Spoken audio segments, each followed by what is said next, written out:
about America and democracy. There is no America. There is no democracy. We no longer live in a world of nations and ideologies. The world is a college of corporations, inexorably determined by the immutable bylaws of business. The world is a business. And I have chosen you to preach this evangel. For all my free market healthcare robbing, stock stealing, retirement fund fucking with niggas. Fuck you little credit card scam and jewelry stealing, crack selling, liquor store robbing motherfuckers. Shout to the homies, Carnegie, OG, Willie Randolph Hearst, Baruch, Rockefeller, the real Rockefeller, my main bitch Leona, pour out a little Louis XIII, Scott Rothstein, Jack Abramoff, hold your head, my Rothschild niggas, let's get this money. I spend my day peppering America overseas, pension for the workers, nigga please, embezzlement, etiquette, private settlement, I'm better with Confederate rhetoric from my mansion in Connecticut, foreclose of it, close out the tenement, I twist words like a speech impediment, I hope you got good credit, bitch, if not, better get a new job with benefits, while I play golf with niggas and get cheddar with, new money buys brand new carrots, my old money bunch of great grandparents, you got grills in your mouth, I ain't mad at ya, I own every gold mine in South Africa. Thanks, baby, you made me $1 billion. Plus, I own a building for each one of my children's children. Welcome, everybody, to Voice of Rebellion Radio. This is your host, Chris J. Live tonight, Sunday night, and we are talking with my trusty co-host, Beepus Schultz. We are talking about various conspiracies. What's up, brothers? Yes, and by the way, Beepus has that's his alter ego, and that's usually the person on the show, but he's delved fully into the alter ego tonight, and kind of like a Dr. Jekyll and Hyde thing, but it's a little bit danker, you know, and talk about dank. Well, we won't even need this. We should add that like somewhere. That should be a sound effect, like just a dank memes. But one day we will. I'm telling you, you gotta like switch over to like just pre-record. That way you can just edit it and do all the fun stuff you want, Chris. True. You have so much more freedom. True. And that's how it's gonna have to happen anyways, probably if I get a job where I can't do it live, but I like it. Not to mention, I don't know, I just feel like I'm on the spot or something. True, but don't feel that way, honestly. A lot of the listeners are they do their own shows too, so they totally understand what it's like to be up here. In fact, I mean, UCY Radio's got like 50 shows, and there's probably a lot of people that listen to this show do one of the other shows at UCY.TV, so they know exactly how we feel to do shows like this. But let's talk about let's go into the first conspiracy theory, and we're diving into this last time. And remember 2 weeks ago when we were talking about communism versus fascism, we got off topic, and then we start. Parkland. Yeah, Parkland. That's the first one we're going to talk about because it's the most relevant. It was the one that was plastered on the TV for about 2 months until the point where we almost went to World War III with Syria, and then it kind of like fell off a little bit. But Parkland, if you don't know, and you've been under a rock for the last couple of months, there's a school shooting that happened in February 14th in Parkland, Florida, at Stoneman Douglas High School. 17 people were killed, and but there's a little bit of doubt to exactly what happened or who the people involved were. We all know the very elusive nature of Mr. David Hogg, and now David Hogg is actually apparently he's going to be he's got going full political, like he's going to be like doing a whole like campaigning thing for this midterms, getting people to try to vote like for extremely anti-gun candidates and all that. Like David Hogg has went fully mainstream, and he's now like almost like a sort of celebrity ever since that. But he's just a useful idiot. Like once he messes up or says the wrong thing, these people backing him now, they're not going to back him later. They're not going to back him when he does that. He's going to be forgotten. Kind of like Emma Gonzalez, a.k.a. El Gabalino. It would actually be, it'd be... Yeah, Gabelina, yeah, because it's feminine. That's right. Spanish words are like with an A for feminines. But if you probably said El Gabelina to somebody, they'd probably be like, oh, you're racist towards Latin people or something like that, which, by the way, I'm Latin. So I could say, fuck that bitch, fuck that Gabelina. El Gabelina. Actually, La Gabelina. El Gabelina puta. Yeah, the bitch goblin. The bitch goblin. I mean, honestly, and she kind of, I mean, I can't say that I wish I could say she doesn't really deserve it, but the thing is that she literally like bullied that kid so hard that she was probably a contributing factor to why he shot up the school. I mean, yeah, the kid, didn't he kind of have like a pretty troubled like life too? Like, I don't know. She didn't make things better, you know. It's yeah, like, well, obviously she didn't make things better, but like, wasn't his mom like leave him or something? Or there was a whole messed up story. His dad, I think, left him. Which, by the way, if you look into those statistics, at least I've seen some statistics like that. That people that are like that don't have their father in their life are like way more likely to get into like fucked up shit as an adult. Like they're like it's the amount of like criminality, and that's why I think that's really like fucked up. That our like court system seems to a lot of times side against dads in custodial cases because people need their dads in their lives, like and their moms too. But it seems like it was the single mothers. They need both parents. Yeah, that's the thing. They need both parents. But I think like statistics when it's mainly about the father in their life. But here's talk about David Hogg. This is an interview, and you'll hear it clearly. We won't be able to see the video, but you'll hear clearly David Hogg's voice here. And this is from 7 months ago. Just coincidence. He happens to be in this altercation in Redondo Beach in California, where some people have alleged that he actually went to high school in. This is 7 months ago, back in August of 2017. And he ended up actually on the news, believe it or not. Just coincidentally, he'd be on the news, and then he'd end up on the news a few months later for something totally unrelated.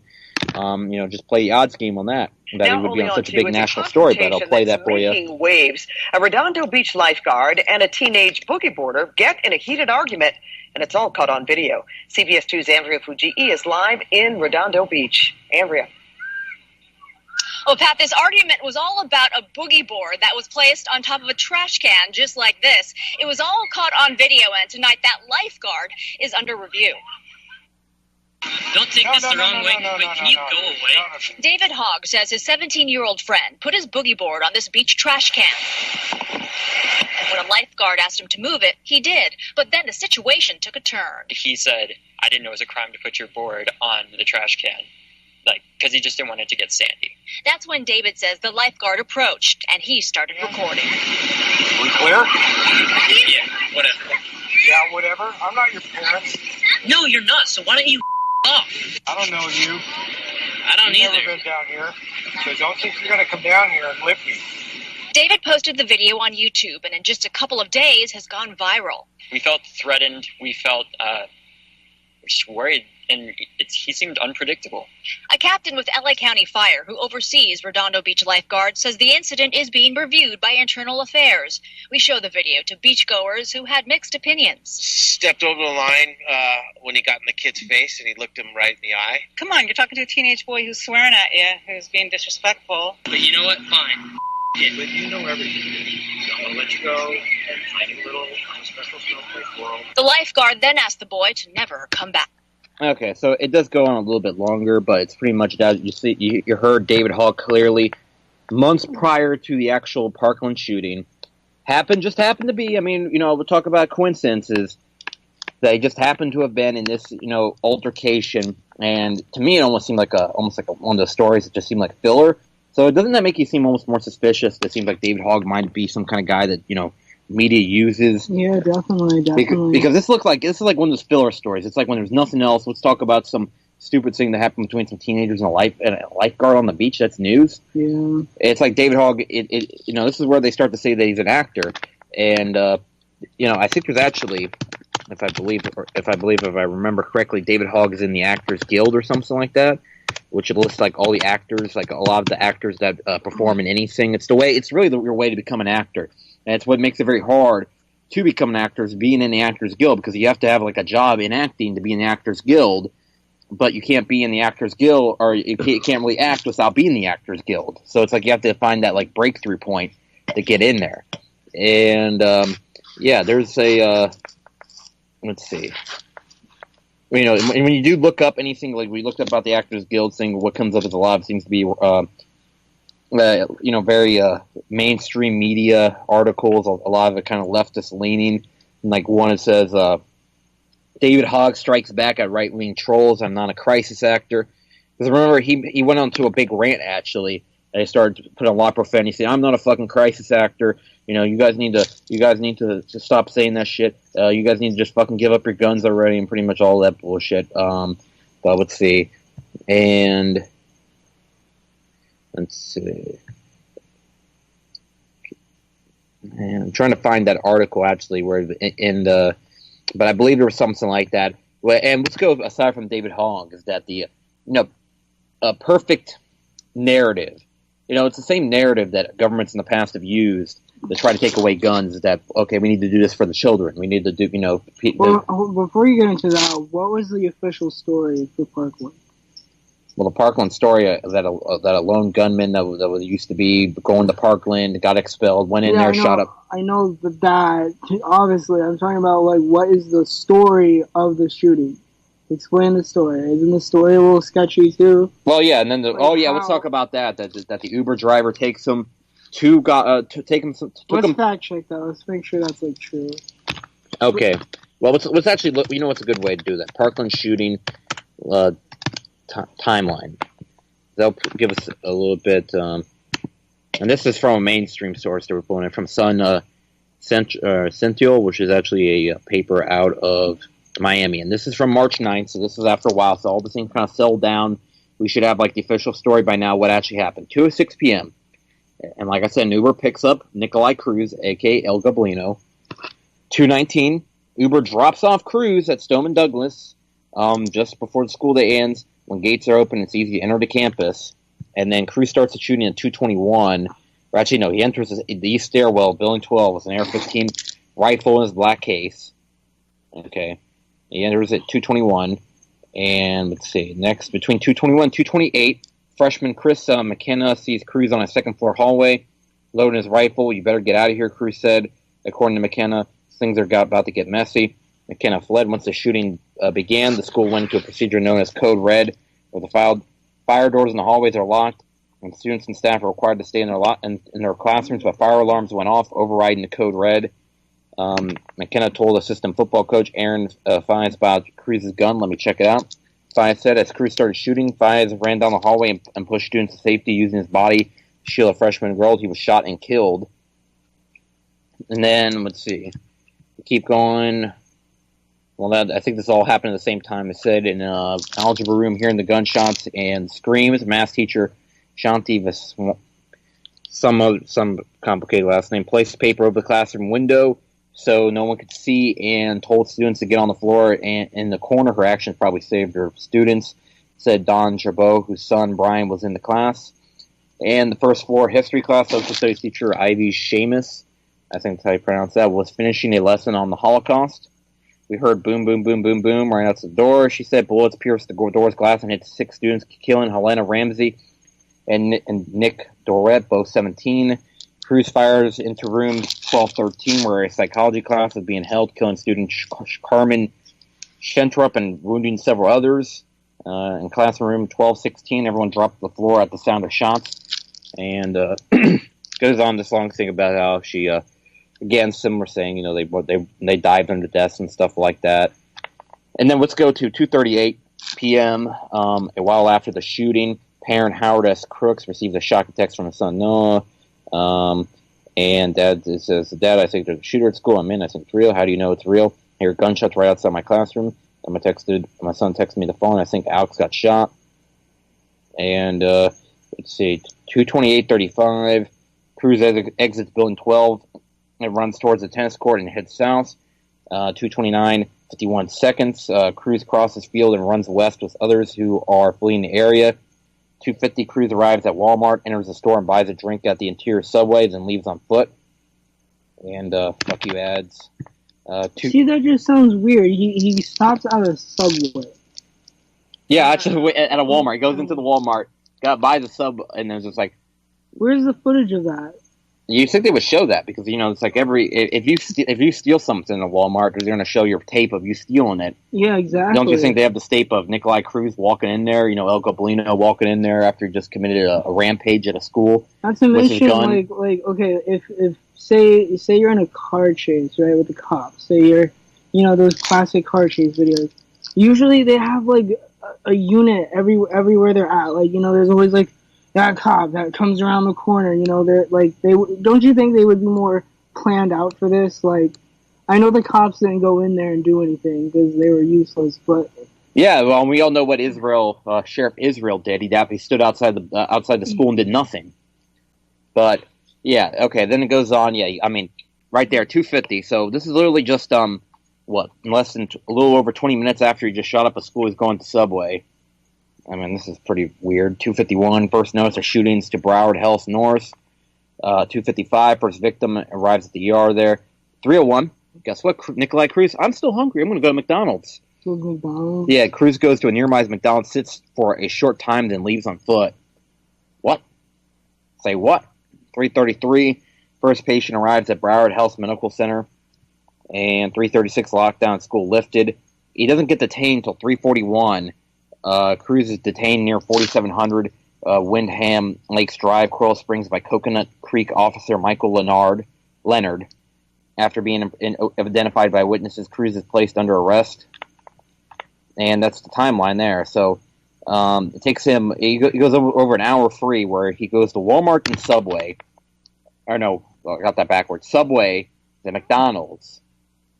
Yeah. And then he actually chills at McDonald's. Remember, he sits down for a while. It's like, you think that'd be the last thing he'd be doing after that. And he was detained in his home, right? No, they said he was detained, I think it was on a street. They said the address where he was detained at. I don't know if they specified whether it was outside or not, but yeah, I mean, the timeline seems pretty fishy. And I mean, here's my question though: is that I think people did definitely die at Parkland, but I just wonder, you know, what about the footage of the teacher that said he like went in there with full body armor? Yeah, I know we brought that up last time. Oh, I did. Yeah, but since we're actually, that's the topic of the show. I'll play the clip again, I guess, for the viewers that don't know. Yeah, I think you actually brought the clip up for me. Yeah, let's see. Let's see it. Yeah, you'll have to find it for me. Oh, it's fun. But yeah, I think we played it last time. For what I remember, we played it a couple minutes. And yeah, I will find the clip of the lying teacher. But doesn't the teacher go on to say something along the lines like that he was in like in full body armor? Which, yeah, I don't think El Gablino got dropped off by the Uber in full body armor, and then they like retracted it right later. Yeah, I think so. Okay, so I think which one? Well, probably the one we already watched. It says right there that I watched it. So yeah, maybe this is it. We start to exit the building. All my kids are in front of me, going down the stairwell. I get to the door at the top of the west stairwell in the 1200 building. That's not it. We hear gunfire. I assume that it's a code red drill because they told us earlier in the day that we're going to be having a code red drill. I assumed it was blanks. So I grabbed all my kids, started yelling at the kids, get back in rooms, get back into rooms. Shoulder, push as many kids into rooms as I can. By the time I get back to my room's door, there's the shooters already up at the tail end of the hall, at the other end, the east end of the building. Heard 2 shots. I didn't see it, but then those 2 shots would have been my friend Scott Beagle getting shot and killed while trying to save his kids. And then he looked down the hallway and started shooting. At this point, I'm pretty much in the middle of the hallway. I go for cover because, well, I realized at this time I can't actually get in my room because my keys are in my room. As I'm going for cover, one of my former students, a kid who's a senior named Joaquin Oliver, screamed, turned, he was shot. At that point, I looked down at the shooter. He looked at me, pointed his AR at me, and started shooting. I pushed all my kids by my door to save as many of them as I could. As I was doing that, bang, bang, bang, all of a sudden the shooting stopped. Look. Yeah, this is definitely not it. Oh, that's it. There it is. Yeah, it literally says it. Yeah, it's like a 5-minute clip, so just 1 week ago, Valentine's Day, creative writing teacher Stacy Lapel's class was playing music, writing love letters when the fire alarm went off. As students filed into the hallway, she heard gunfire. The killing had begun. I was about 2 feet away from my door. All of a sudden, I heard gunshots in the stairwell, which is about 20 feet away from my room. And then kids were screaming and then running back towards me and towards the end of the hallway. So I just went in this very strange autopilot mode where I pivoted on my feet. I unlocked my door, and then kids just started pouring in my room. I don't know how many kids were in there, but I was pulling them and getting them in and shouting at them to get in the room. And then I suddenly saw the shooter about 20 feet from me, standing at the end of the hallway, actively shooting down the hallway, just a barrage of bullets. And I'm staring at him thinking, why is the police here? This is strange, because he's in full metal garb, helmet, face mask, bulletproof armor, shooting this rifle that I've never seen before. I don't know when I decided it was the right time to close the door. I grabbed the handle with both hands, and that's when I got nicked or grazed or whatever you call it. So a bullet hit your arm? Yes. As I'm closing my door, I'm shouting at my next door neighbor, Mr. Scott Beagle, to close his door. And he's the kind of man that would just keep that door open a little longer. You know, he's all about the kids, you know, but he couldn't see the shooter. I had a good visual of him, which is why I yelled at him to shut his door now. 35-year-old teacher Scott Beagle among the 17 murdered on Marjorie Stoneman Douglas's campus. I heard him shoot a barrage of bullets into Mr. Beagle's room. And then he came to my room and shot about 4 or 5 shots into my room, breaking the glass of my door. There's a rectangular piece of glass. And I heard him continuously shooting down the hallway. And I never really knew when he left because we just thought he was still there. Once you all were inside the classroom, you were with your students, yes, covering them, kind of like a mother hen. Yes, right. Clutching. I think I left fingerprints in one girl, giving eye contact to other kids who were shaking and freaking out. And I'm mouthing, "It's okay, it's okay." It was so quiet. And then all of a sudden I hear helicopters outside, far, far in the distance, it seemed to me. Police officers far, far in the distance. Kids were screaming in the hallway for help. We're trained not to let anybody in the room. And I would say a good 45 minutes went by, maybe an hour. And when we heard the SWAT team come on the floor, but I still didn't trust that it was them because they were banging on the doors. Police let us in. No one got up. And then they just let themselves in and got us out. And on the way out, that's when I saw Mr. Beagle laying on the ground, and I saw my students laying on the ground. I lost 2 students and other bodies and carnage everywhere. It was the most awful sight I've ever seen. It's like from a movie. How are you dealing, having seen this and it being very, very real? It's awful. You know, I've never had to deal with anything like this before. I mean, I'm a stoic person to begin with. I'm not the most emotional person. And so when I sit and think and I pause about my 2 beloved students who were killed from that class, it's hard to live with because I love them so much, like they were my kids. I've known Meadow since she's a 10th grader. She took my class because she wanted to have me again, my creative writing class. And Joaquin was like a son. He called me mom. And it's heartbreaking. What are you holding on to kind of center you and keep you moving forward and waking up every day with hope?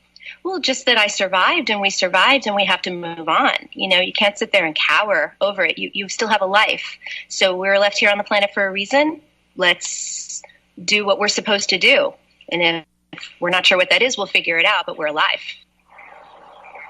And we're all thankful that she's alive, her kids as well, who attend school here. And because Stacey... Okay, so it looks to be the end of the testimony from that teacher, which my question is that how did he get the body armor to Stoneman Douglas?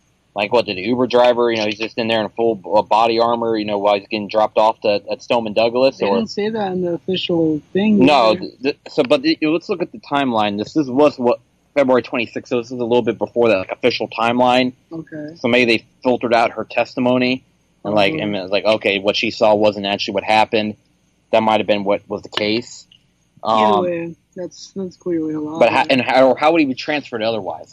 Like maybe he wasn't wearing it, but he transferred all that stuff, and then I guess I don't know. To me, it seems that part does seem a little bit fishy. Now, here's my question: is that when it comes to David Hogg and Emma Gonzalez, those two, I think people did die at Parkland High School or at the Parkland shooting.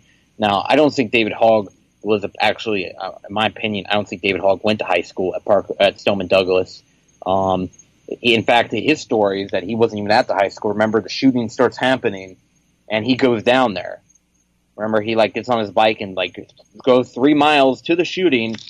What kind of person you think that what kind of person would go get on their bike and go to the shooting to go do interviews? To me, it would just seem like in bad taste. Number one. Number two, it seems incredibly dangerous because you don't know this guy was still on the loose. Remember, he was on the loose all the way till 3:50, and he's like, "Oh, I'm going to go on the bike where I might go get shot." Just to get some news clips or whatever because I'm such an aspiring journalist or whatever. Also, David Hogg to me doesn't even look like somebody who's probably 17. He looks like he's probably in his 20s. Yeah, he does. He looks like he's at least maybe 20, 21. They say he's 17? I think that they actually have a Wikipedia for him, so let's see what his official age is.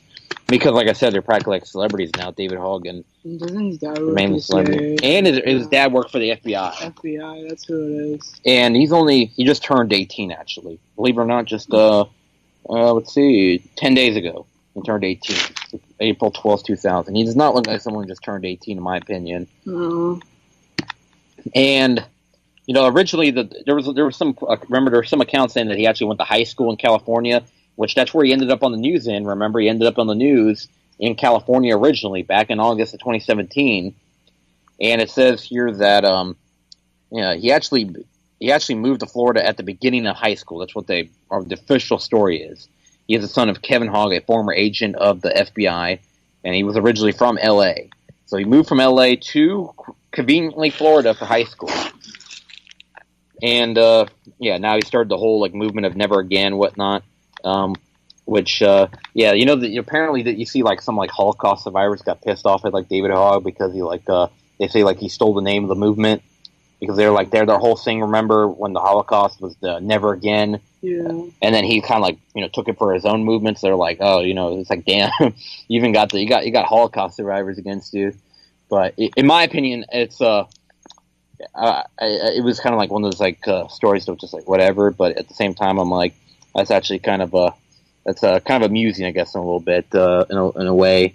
David Hogg to me is a major punk too. I mean, this guy is if you've heard him talk about any of his elders and stuff like that, he says dumbass. What does he say? He says that, or he said some dumbasses that can't use any of it. Yeah, or can't use the government, that they don't know how to use the government, I think is what he said. I'm how to use it, or how to use a democracy. That's what he said. Which, if this is the generation, it's kind of scary to think this generation is eventually going to run this country one day. Think about that. They're going to be all the, I know it doesn't matter really because ultimately the Rothschilds and the Rockefellers and all the elite are in control and behind the scenes. Which, we talked enough about Parkland. I'm going to shift it because we're already into a quarter way through the show, and my verdict on Parkland is that real shooting. David Hogg, there was probably maybe the utilization of crisis actors such as David Hogg and maybe Emma Gonzalez. Even though I think Emma Gonzalez went to Parkland or went to Stoneman Douglas because she ultimately admitted what she did, is that she was a bully to Nikolai Cruz. So I think that Emma Gonzalez is partially responsible for Nikolai Cruz's rampage, and I think that some of the and I think they're pushing a obvious gun control narrative, which they want to disarm us because whenever a country gets disarmed, just look what happened in the Soviet Union. Not to mention the people that are back China, the also and stuff. Who's the one girl? Some Fegelein or Fegelein. Fegelein. No, that's Fegelein was a Nazi minister. That's Feinstein you're thinking of. Feinstein. Oh, well, yeah, and then she's. There's a clip of her admitting that she wants full gun control back in the late 80s, early 90s. Well, Feinstein has been a massive pusher for gun control, even though she doesn't know dick about guns. It's actually very ridiculous how little she knows about guns, but she continues to push it so hard out of all. And she's a California senator. Is she a senator or a congresswoman? I think she's a senator. Senator Feinstein, and. She's just been she has been a major sword in the side of people that support the Second Amendment, and I don't know how the hell that she stays elected but I think anyways I think when you get to the Senate level, those are all partially rigged one way or another.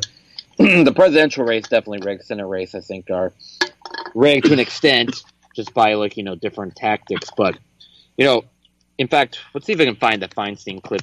Myths to wanting gun control. I mean, if I can find it, might as well play it. Look it up on. Just look up YouTube. I mean, you just go to videos and then it brings up all the YouTubes. Here, let me see it. Well, I think this is it right here. What do you say to people who support the right to own that's, arms? That's recent. Let's see. Is this it? I don't know. You have to look it up on YouTube. I can't read it. I think this is it, maybe. California Senator Dianne Feinstein worked for more than a year to get the assault weapons bill passed in the face of ferocious opposition from the National Rifle Association. She says she got the best she could. If I could have gotten 51 votes in the Senate of the United States for an outright ban, picking up every one of them, Mr. and Mrs. America, turn them all in, I would have done it.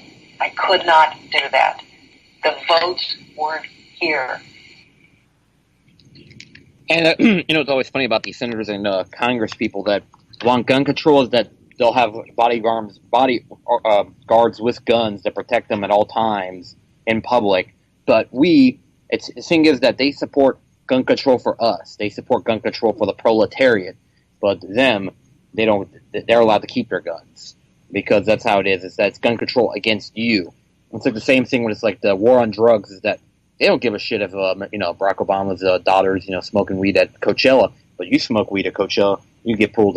Not so strict anymore, but a normal person gets caught smoking weed at Coachella, they can go to jail. But if it's Barack Obama's daughter, no big deal. But or even bigger is like let's talk about way bigger. That's small fries compared to Mitch McConnell caught with that shit ton of cocaine on his plane.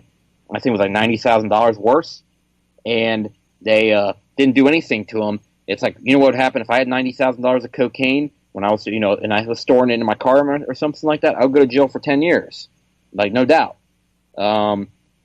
So that's how those rules work. It's never control for everybody. They never follow the laws that they impose on people, and she don't truly believe in it.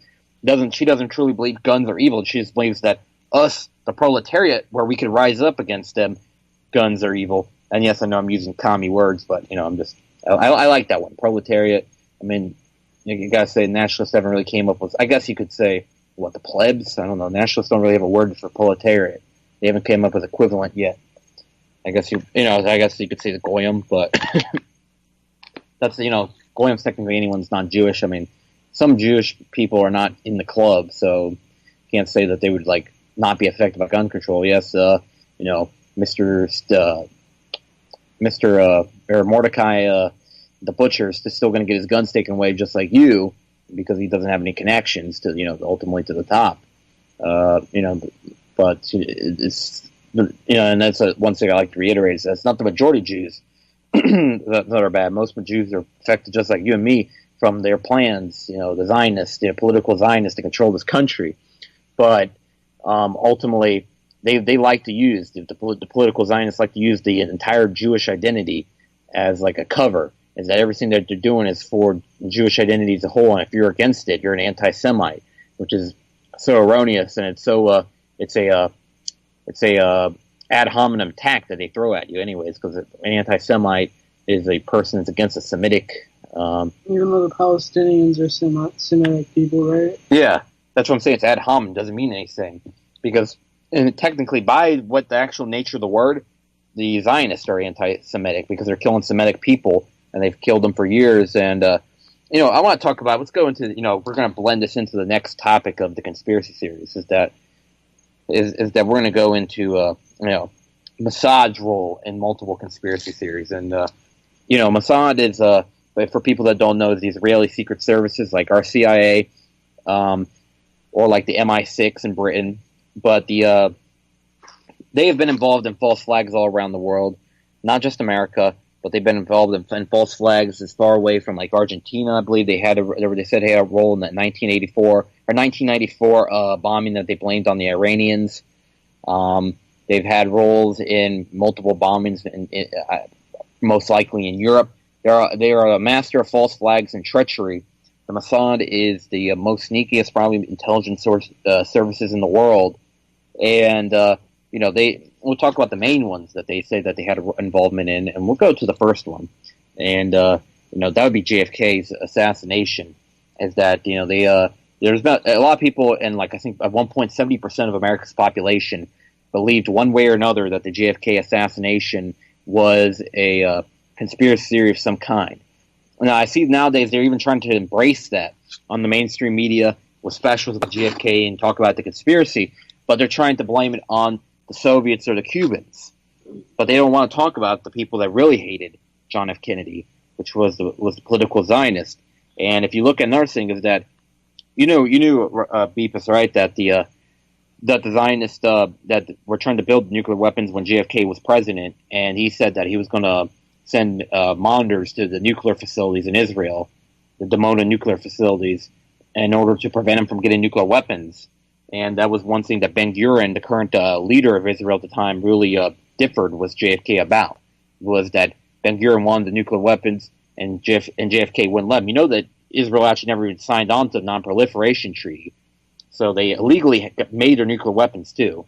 Like their nuclear weapons program is as illegal. But they're a greatest ally. And our greatest ally also attacked USS Liberty in 1967, and they tried to drag us into their bullshit war with the Arabs. But we'll stick to the main thing right now. We're talking about JFK. Is that I think they definitely had something in on something. They definitely they had a lot of motive to kill JFK, and also by extension we talk about the political Zionists. We also talk about the Federal Reserve, and the Federal Reserve, which the people that are truly behind the Federal Reserve, that's the Rothschild family, and the ultimate elite families such as the Rothschild family.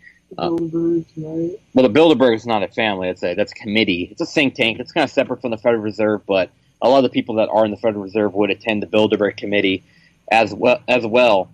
But the Bilderberg or the Federal Reserve, that it also had it in on JFK, because we all know that he signed Executive Order 11110 that was to bring back silver certificates into the American economy, and actually by doing that, by bringing the silver certificates, that was to eliminate the Federal Reserve, because he actually gave the power back to the United States Treasury to be able to print their own money.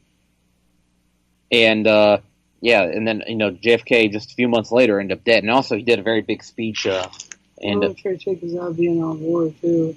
He tried to. He was going to pull the advisors out of Vietnam. There's literally all kinds of everything. He differed from the whatever you call the deep state, the New World Order, on what they wanted him to do. And there's Operation Northwoods is another part of it.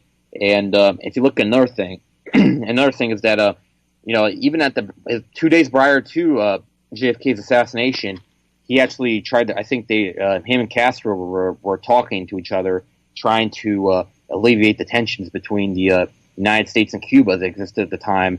And he was trying to alleviate the Cold War completely. He was trying to end the Cold War completely, and he was siding with a lot of countries that the deep state wanted to take out at the time. In fact, actually, if you didn't know, is that JFK, with Operation Northwoods, they were going to shoot down an American plane, blame it on Cuba or the Soviet Union to start a war with Cuba. I think it was with Cuba they're going to blame it on specifically.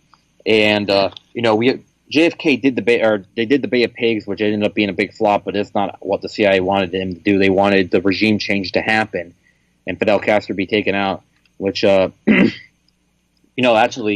the Fidel Castro was actually supported by JFK originally. And actually he did not like the previous pro-American dictatorship in Cuba. So I think that his denial to actually take out Castro was part of the reason also that the whatever powers, I think the CIA and Mossad collaborated together. Yeah, they did. I mean, the CIA doesn't really work for the American people. That's just a meme. They don't work for they don't work for the American people. They don't work for America as a country. The CIA actually wasn't created until 1948 anyways. Yeah. And here's the thing that you might like is that that a lot of the original CIA guys were ex-Nazi guys. Yeah. Yeah. So there you go. Of course they want to be for the American people. They just had their own thing going on. Yeah, a lot of, I mean, like that Operation Paperclip was like one of the first operations the CIA even did, which brought all the Nazis over here to work for us. Yeah. Which, you know, it's kind of, it ended up with this weird clusterfuck, you know, in 1961, is that you pretty much had everybody, you know, all the powers that be were against John F. Kennedy. I mean, you had the Federal Reserve, you had the political Zionists, the right-wing Cubans that were against Castro. You had the ex-Nazis against them. Ex-Nazis and Mossad on the same side. You know, that's kind of crazy when you think about it. It is. Yeah, you had everybody, like even Lyndon Baines Johnson, our vice president. There was also, you know, there's a lot of speculation, and he was partially, you know, especially because it happened in his home state. Yeah, and LBJ, you know, it's kind of weird when you look at the, you know, the whole when he got sworn in, how like he was like, so he didn't even like care about Jacqueline Kennedy's like, you know, sorrow. Like he just was like, when he was on the plane, in fact, from what I've heard is they was totally rude on the plane, and he seemed to not really care about the whole assassination. He just wanted to get sworn in, which I think that, yeah, he was a big snake, to be honest. Is that he was no ally to JFK, and yeah, he eventually got us fully into Vietnam. I mean, that's what he pretty much did. We got 1964, just a year later, we got fully into Vietnam, and which ended up being wars that cost us 50-something thousand American lives. You know, and also we'll go into the next conspiracy theory, which is the USS Liberty, which it's not even that much of a conspiracy theory, more like a fact. I mean, I've had multiple survivors of the USS Liberty on the show that can tell you pretty much what happened. But, you know, I'll tell you, or let's see if I actually can find a video, let's see, on YouTube. That might be actually better, but I'll explain it briefly. The USS Liberty was a United States surveillance ship that was that was by Israel at the time, and Israel and the USS Liberty had like actually made contact, and Israel knew it was an American ship. They actually flew right over the ship, and they were waving up at them, and they knew that it was an American ship. They had a giant American flag on the ship, had American markings on the ship, and then later they said, "Oh, it was an accident," when they, you know, attacked the ship, and said, and you know, and the thing is that the conspiracy theory is that they were going to blame it on Egypt in order to drag us into their stupid war that they started. And everybody forgets this little fact about the 67 war, where they stole all the Palestinian territory, is that they also started that fucking war when they invaded Egypt. And they bombed hospitals, they bombed civilian areas. These bastards started the fucking war, and they try to distort history. I just love how they can distort anything, these crafty bastards that right now are they just shriek Holocaust and yeah, I mean, everything, they literally everything's ass backwards is what they say. Like, for example, they say all the Arab countries are against us. I'm like, bitch, all but about 2 countries suck your dick practically. Yeah. Saudi Arabia, Qatar, all of them, they trade with you and they side with you in Syria. What else do you want, really? And they're like the strongest ones too. Yeah, the only two that don't like them really well. Syria and Iran, sort of Iraq doesn't like them, and Yemen doesn't like them. Which Yemen and Syria are currently at war. So it's like they don't even got time to deal with the Zionists. So it's like really the only one that's really any powerful that could do something. The most powerful one is against them. It's fair to say, Iran. I'm sorry for something. That's fine. Do you want to switch places? Yeah. Because all smoke's going in my face. Yeah, we're having a... Beepus is getting into the... Yes, in order to bring the Dacre memes, he has to first... Harness the power of tobacco. Yes, tobacco, sure. And you know, actually, I'll bring this little clip. Let's see. Actually, all these clips are very long, so let's see. I'm gonna bring this little clip though. This is a 5-minute clip from RT. This is actually from 2010. RT always has been very good at like they don't really cover stuff too in depth. Don't you love it when you get in an argument with somebody? Okay, I had an argument about Bring it up a little bit. Huh? Bring it up a little bit. I got into I'm getting off topic here, but don't you love it when you get in an argument with somebody? Like, for example, I had one about, like, prostitution, and my argument was, like, how it affects the mental health of used-to-be prostitutes and what it does to people and the STDs and shit. And I pulled up a study, and it was from, like, 2010. And it's from all these, like, well-thought-out psychologists from around the world and stuff. And their only response is, that's an old article. That's not relevant anymore. Yeah, I was like, that's so stupid. Especially when we're talking about like this. This is, the USS Liberty was, proven to be a cover-up a long time ago. So it's like, this is not even relevant how old it is. We'll just pull up the 5-minute clip, though. We're just going to explain a little bit more about what happened with USS Liberty. This is from RT. I love how they can cover. And from one ship storm. Sorry about that. It's all good. No, I don't want to go to RT Wikipedia. Let's you play the video. All right, there you go. To another, it was exactly 43 years ago today, the Israeli military attacked and killed more than 30 men on board a research vessel. But this time the casualties weren't a smorgasbord of people from all over the world. They were men from Israel's biggest ally, the United States. And they were military men. Here to join us is Jahan Hafiz. Jahan, take it away. That's right, Cedric. It happened 43 years ago to this date, June 8, 1967, and the survivors of the USS Liberty are demanding a congressional investigation into what happened, an acknowledgement that the Israeli Air Force bombed a U.S. intelligence Navy ship. Let's take a look at what took place today at the Arlington National Cemetery. Still betrayed by our government and for the cover-up, and the Israeli government for covering it up. Before Israeli commandos shot 9 peace activists to death aboard the Mavi Marmara, 34 American military men were killed by Israeli jet fighter planes. It happened in 1967 during the Six-Day War, and it became an event these men and women would live with for the rest of their lives. This is usually the scene of sorrow and pain, and amongst these headstones is a hidden chapter in American history. And every year, the survivors of the USS Liberty and the family members of the victims come here to commemorate the tragic events that took place 43 years ago. It's an honor for me to get a chance to honor them at least once a year.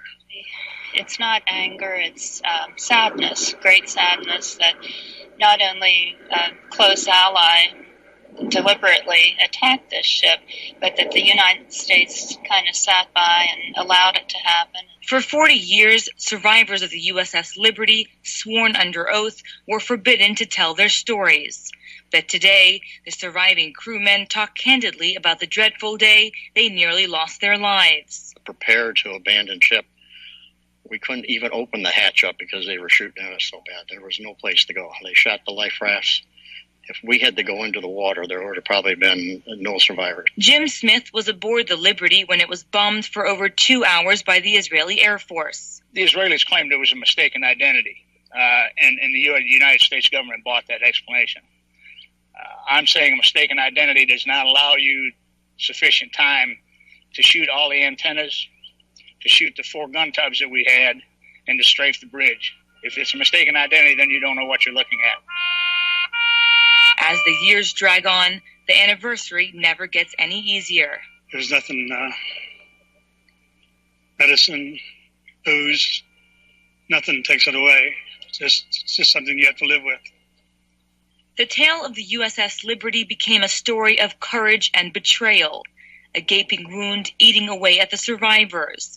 As another year passes by without a congressional investigation, the survivors wonder if justice will ever come their way, hoping with uncertainty that one day Israel will face harsh penalties for killing American citizens in an event many claim was a cover-up.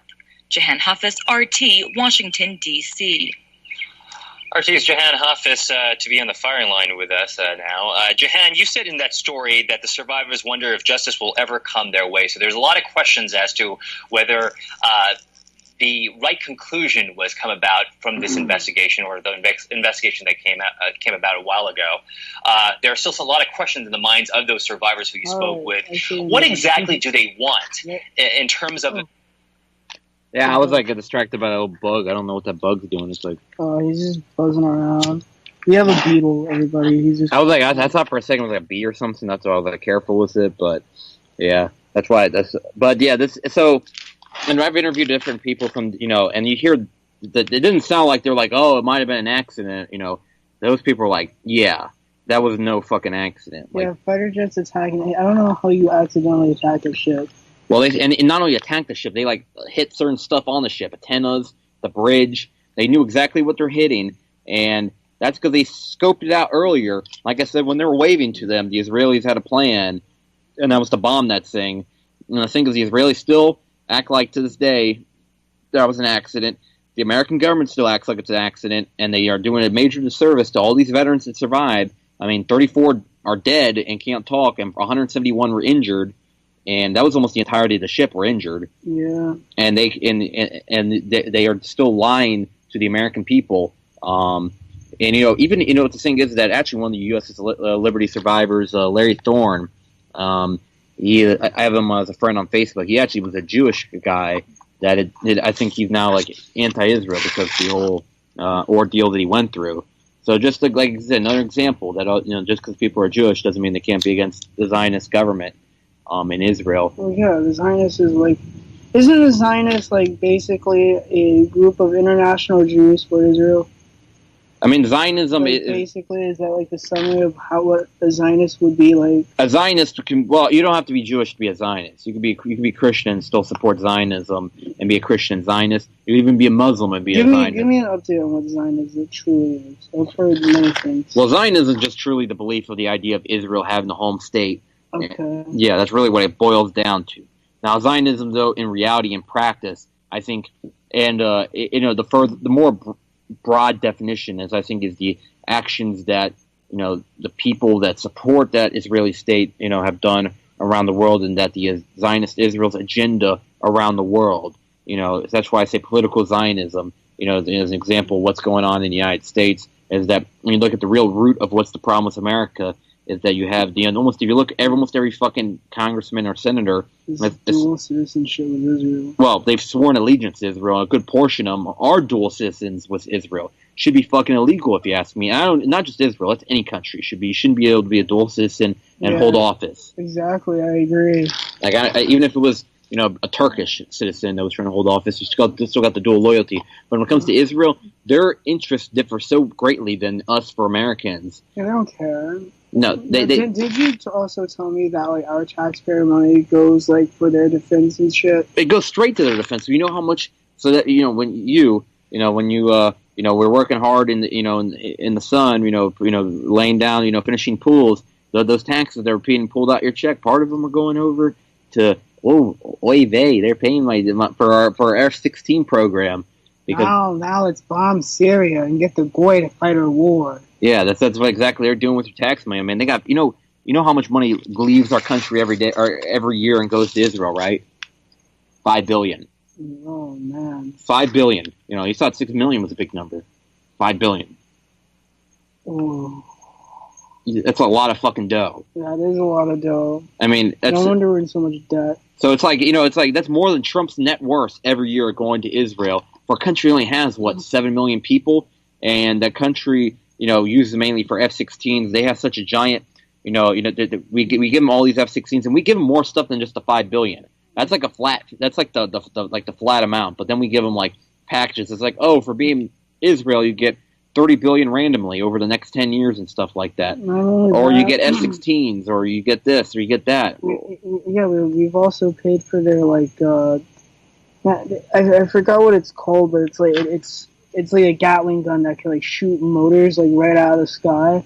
So as I said, when Palestinians, you're talking about the Iron Dome. Yeah, that. Oh yeah, it's kind of similar to the technology what Syria just used against our American missile attack. Where they shot down most of those missiles. Yeah, it's kind of a similar thing. It's just an interception system that they pretty much it's like if a rocket's in the sky, it sends a rocket out and it meets it and blows it up. Pretty much. Yeah, I know. Which I just love that we're under constant threat from the Palestinians. I'm like, bitch, those Palestinians shoot like little model rockets at you, blow up a stop sign in Tel Aviv, and then you go blow up 100 families. They sling rocks over and they just detonate in midair. Yeah, they're not under threat from anybody. It's like the Palestinians are. There's this thing is that, for example, let's say that. Let's put into Americans' perspective. Let's say in 1948, instead of the Nazis winning the war or the Nazis losing the war, they won the war. But they said, okay, instead of totally taking over your country, we're gonna take over most of it. We're gonna let you live in the shittiest parts. So we're gonna put Arizona, Florida. They're gonna be like the remaining territories that Americans can live in. That's your own thing. You govern it. It's all cool, and we'll take the rest. and then they move all the Germans in. They start they totally Nazify the place and all that, and then us Americans, we're living in the shitty Arizona and Florida, and then 1967 that they start a bullshit war where and they invade Canada, and then in the end, we're defending ourselves, and we get all of a sudden our Arizona, now guess what? We're gonna take East Phoenix, Tucson, and we're gonna split up all the Arizona territory. And by the way, Florida, we're taking the Panhandle too. So now we're living that. And then let's say over the years they keep bombing us. And the '73 war happens. They kill a bunch more Americans that are living in Florida and Arizona. And then in 2000, in 2008-09, they use fucking chemical weapons on Tampa. But no one gives a shit because they say, oh, they were just defending themselves from those evil people, and all we're doing is just shooting little rockets back at the Germans in order to stop them from in order just for a little revenge while they're killing a bunch of our people. Then in 2014, they in 1 month killed 2,000 people in the Miami area, but no one gives a shit. Or the Florida Strip instead of Gaza Strip, we'll call it the Florida Strip. And then no one gives a shit. And slowly they keep putting settlements. It's like, okay, we're going to take Orlando. We're going to take parts of Orlando. We're going to take parts of St. Pete. We're going to take here. So you get to live in these tiny little areas. By the way, we built a giant wall to keep you into the Florida Strip and the Arizona Bank. And if you leave that, you don't want to enter. You don't want to enter illegally into. You'll get shot if you enter illegally into the German territory.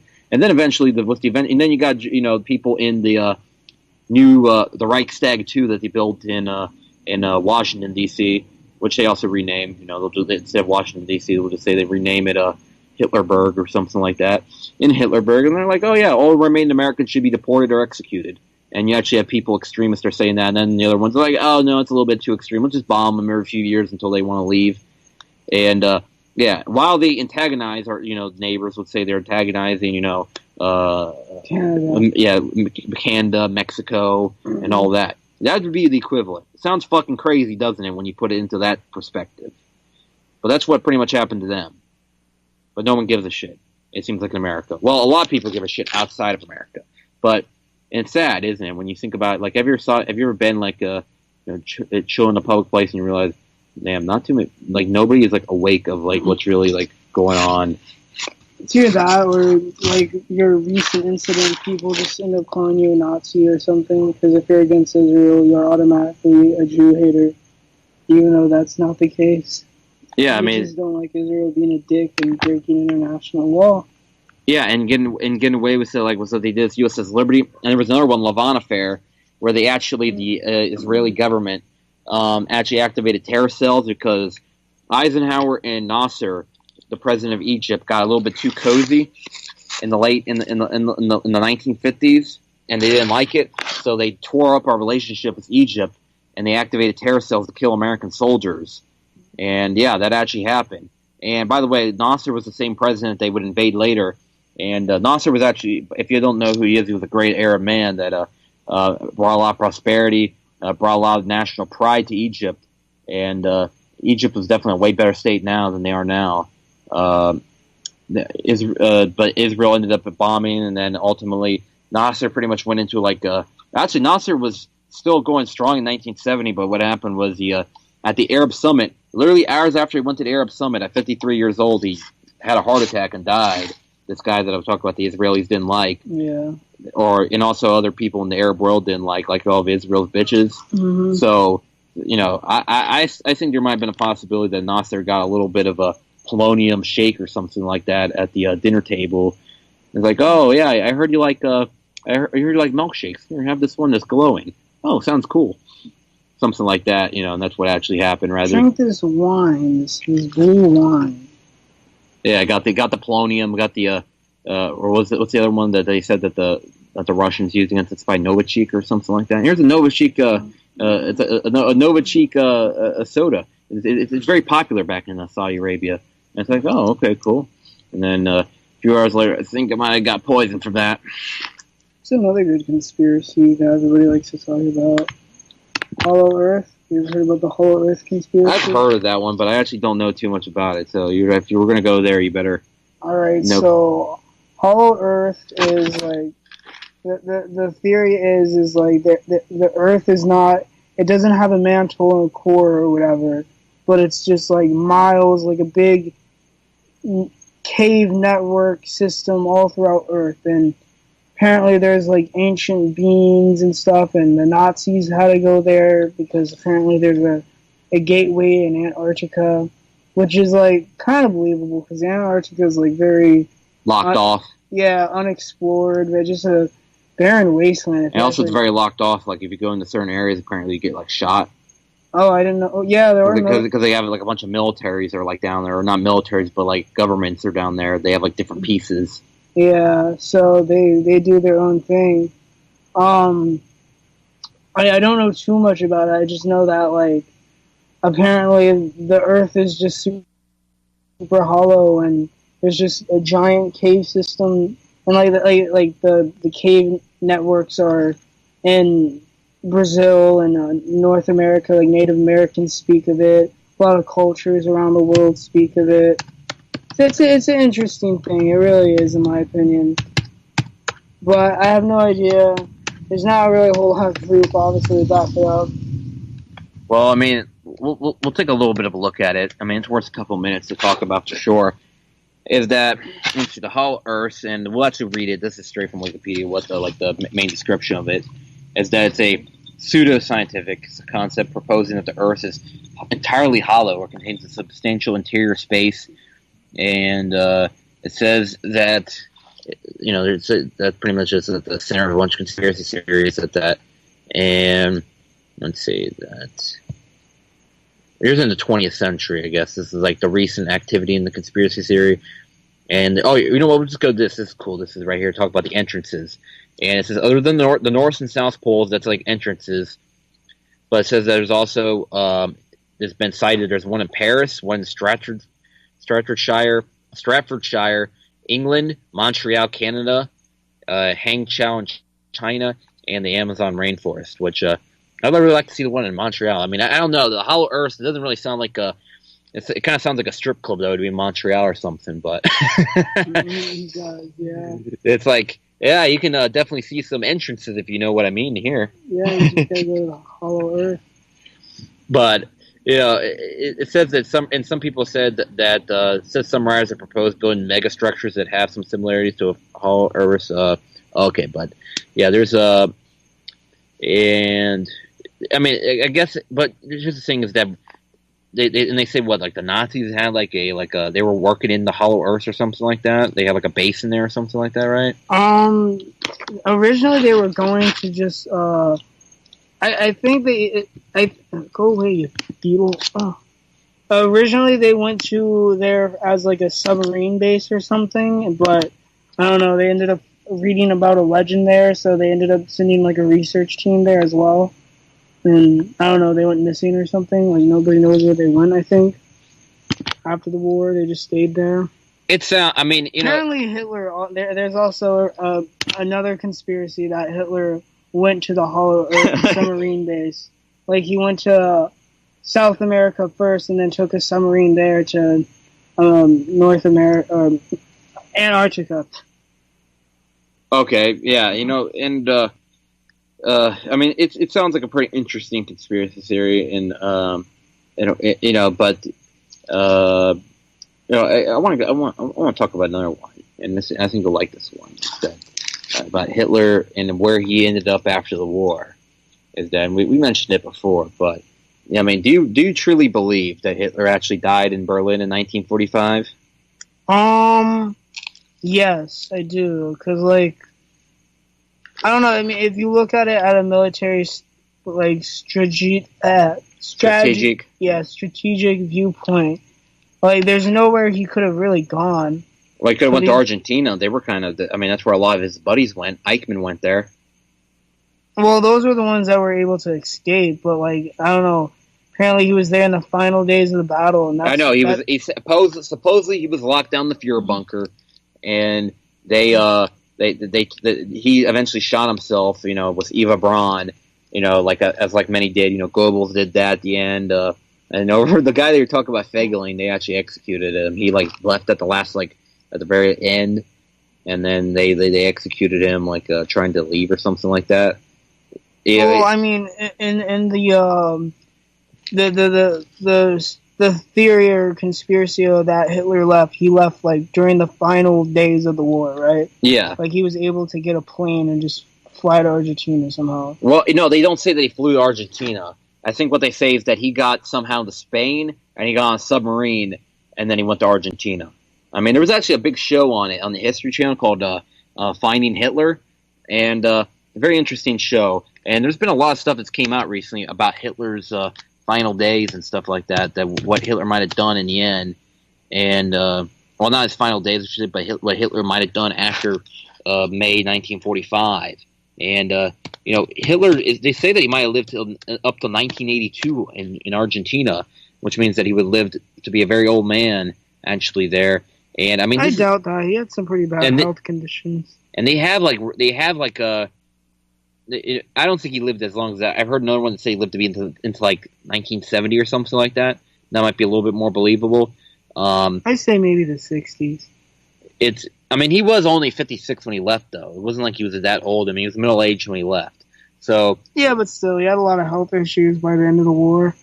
That's true. I mean, he had some problems mainly because he was a dope. He was a dope head. I mean, he did all kinds of like. Yeah, he did not.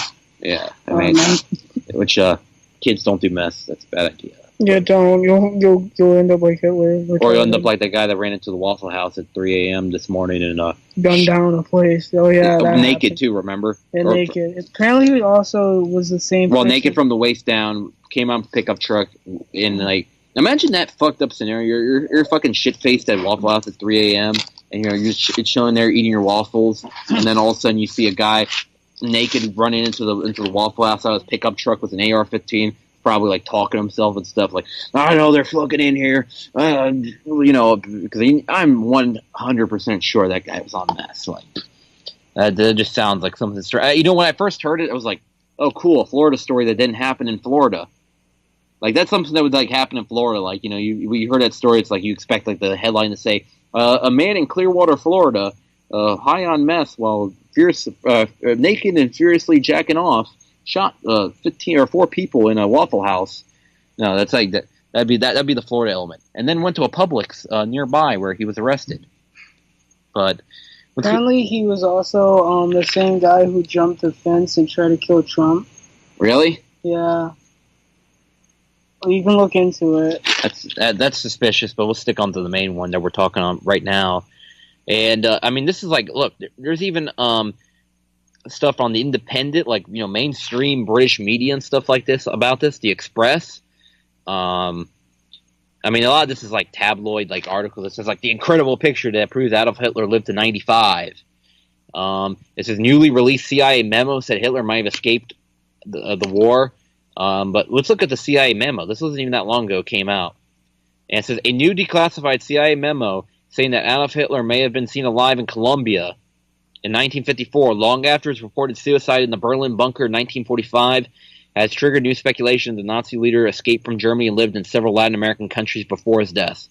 And it says, I don't buy it based on what I've read on the based what I just read on the just released CIA document and on what I've heard from 2 well-known journalists who have written on the Nazi presence in Latin America. It's unlikely, though it's not impossible, that Hitler survived the war. According to in October 17th, 1955, cable from CIA base in Maracaibo, Venezuela, and included among the newly released documents related to the assassination of President John F. Kennedy, a former German trooper and newspaper editor, Philip Citron, told a CIA agent in Maracaibo that he had met with Hitler in the Colombian city of Tunja in 1954. And holy shit. Citron was a co-owner of the former Maracaibo Times, told a former member of the CIA base that while he was working for a railroad company in Colombia, he had met an individual who strongly resembled and claimed to be Adolf Hitler, the document said. A previously CIA memo from the agency's base in Caracas, Venezuela, dated October 3rd, 1955, stated that Citron had said that Hitler lived in Colombia under the name of Adolf Schuttelmeyer, and that the alleged Nazi leader was confident that he would not be arrested for war crimes because they had occurred more than 10 years before. The memo included a picture of Citroën with a man resembling the Fuhrer. It added that Citroën Hitler had left for Argentina in January 1955. But the same October 3rd, the memo's first paragraph cast out on the whole story. It said that neither the CIA agent nor the station is in a position to give intelligent evaluation of the information, and it's being forwarded to as a possible interest. The news about the CIA cable made big headlines in Colombia, in part because it coincided with the release of a book by Argentine author Abel Basti. The book Tras los Pasos de Hitler, Tracking Hitler's Steps, says that Hitler lived in Colombia and Argentina after World War II. But Albert Donato, a well-known Colombian journalist who co-authored the book Nazi Colombia, about the Nazis in that nation, told me the story of Hitler's alleged escape to Latin America is pure fiction. All serious military historians who have written about Hitler agree that he committed suicide in the Berlin bunker. That same author told me to say otherwise may help sell books, but it's absurd, he added. In Hitler escaped Germany, he probably would have not gone to Colombia, but the countries such as Argentina, Brazil, Paraguay, or Bolivia, where he had found a support network from former Nazi officials. Colombia had a prosperous German colony that moved there before the war, but no former Nazi officers. All right.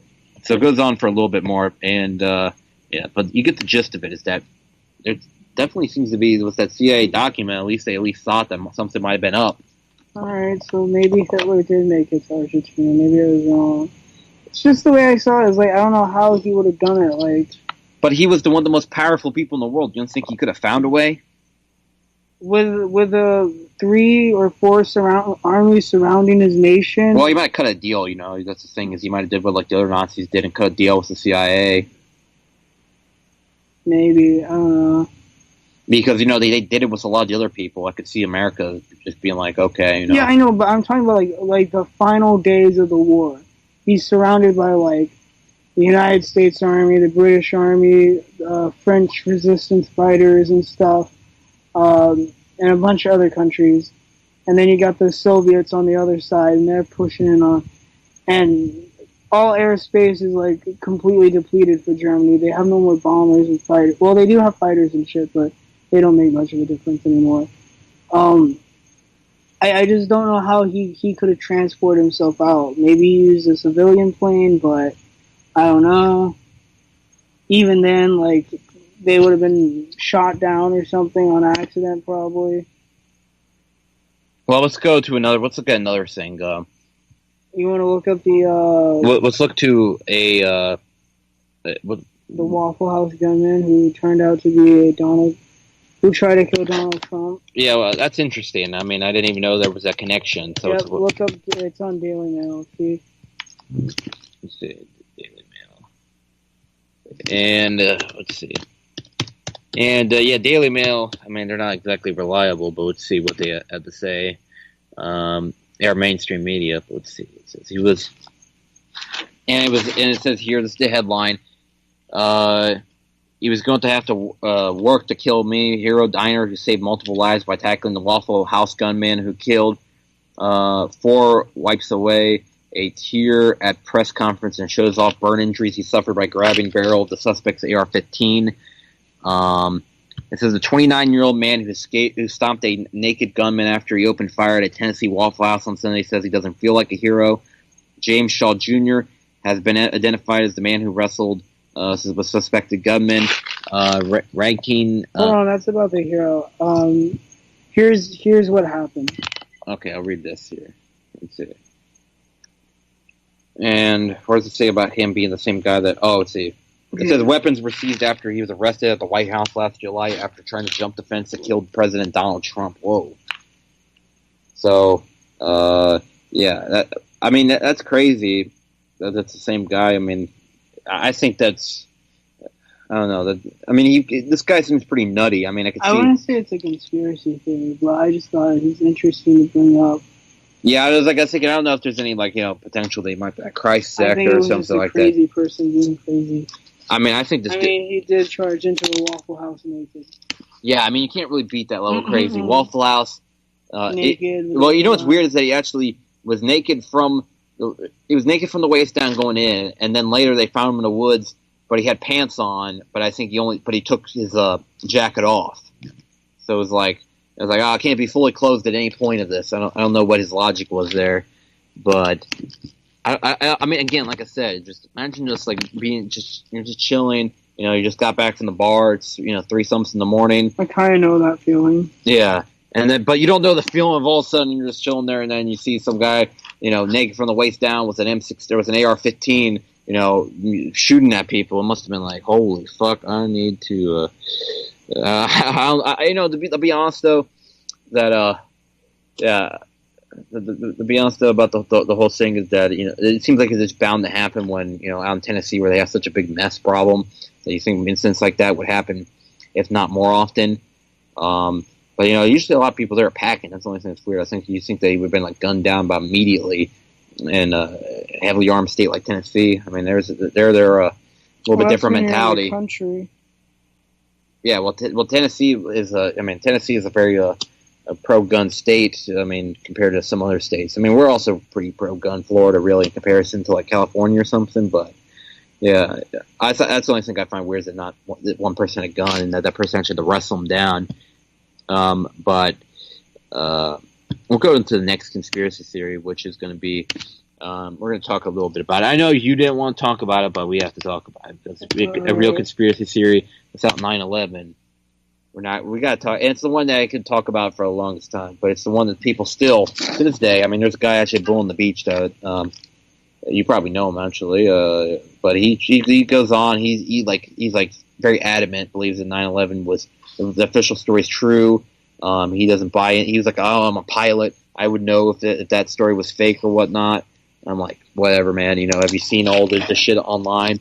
But I mean, let's go to the most interesting aspect, because almost everybody that's probably listening to the show probably knows about all the other aspects. But have you ever heard about the Mossad van? The Mossad vans that were around town that day when the 9/11 like rockets in them or something. Well, there was one that had bombs on it that they actually arrested them on the George Washington Bridge. And they were like going to blow up the bridge, it looked like, and they stopped them actually. And here's a cool video actually, is that we're gonna look at a police transmission of the Mossad van here. This is about the mural van.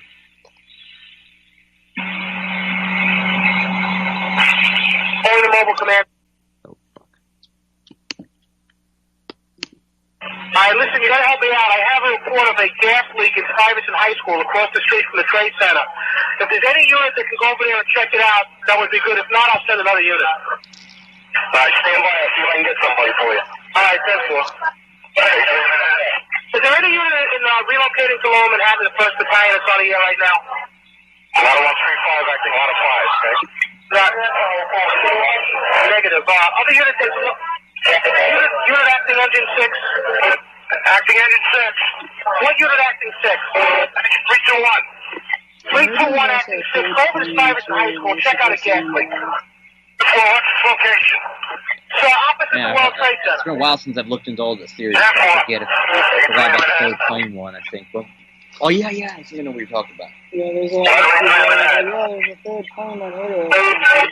All units stand by. Well, there's a third tower. We're going to get you a box. World Trade Center 7 fell down like 12 hours later randomly. Structural damage caused by the tower falling.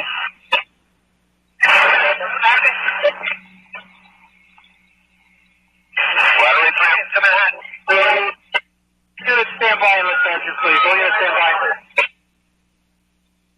Over the FDR, North and Brooklyn Bridge. It's clear, no pedestrians right now. Is Detective Rooney on the air? On the air. Yeah, Mike, is there any ATF agents with you down there? Speaking of Sarge, I'm heading over towards you. All the ATF agents went somewhere else. They were meeting down by one of the hotels.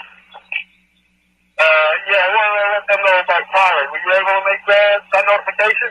Sure, notifications will be in there. Thanks, Mike. Location, Sarge. On Barkley and Church. I'm heading over towards you now.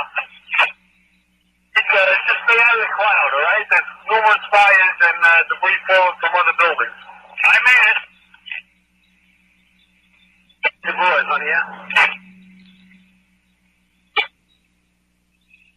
Any transmissions to New York City? Please go through the EOC. EOC from Command Post. Go. Roger, be advised that Inspector Chicorella to respond to Church and Visa to New York City Command Post. Copy. Well, Supervisor Spark now. There's so much service personnel.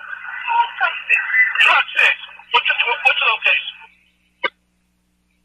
Truck 6. The next thing we need is just maybe transport personnel to start securing it. On the key.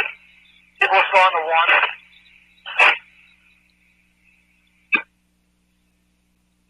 Field them in on there. The plane is on there. Explosives on King and 6th Avenue. 6th Avenue State. We need to put the truck. One of those remote control planes filled with explosives. No one. Do we know to Broadway? 10-5, that plane. This is Broadway. CO, yeah? 10-5, that plane message. 7-7, CO, Inspector Marino. Inspector Marino, go ahead. Thank you. 5 the message about the team. Sergeant Middle, 7-5. About the 10-5, the message about the plane. It's going to go on for a couple more minutes, but just listen and see it seems like it's described. They keep just talking about the remote control plane, which is kind of weird. About the plane. At this time, all citywide task force units are to respond to Trinity and Liberty. All citywide task force units are to respond to Liberty and Trinity Place. Advise the message of the plane. Be advised of group. I'm a film Central. And this is for all citywide task force units. Trinity Place and Liberty will be your mobilization point at this time. Trinity Place and Liberty. For CO Central. Who is the authority of? Advise the message about the plane. Central, we need the bomb squad and ESU over King and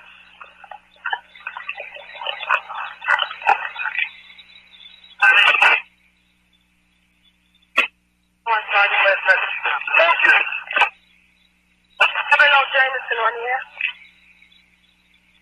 915, you on? Anybody advise the translations operator? Bobby, you need to get an updated plane. Central, I got a message on that plane. It's a big truck with a mural painted of an airplane diving into New York City and exploding.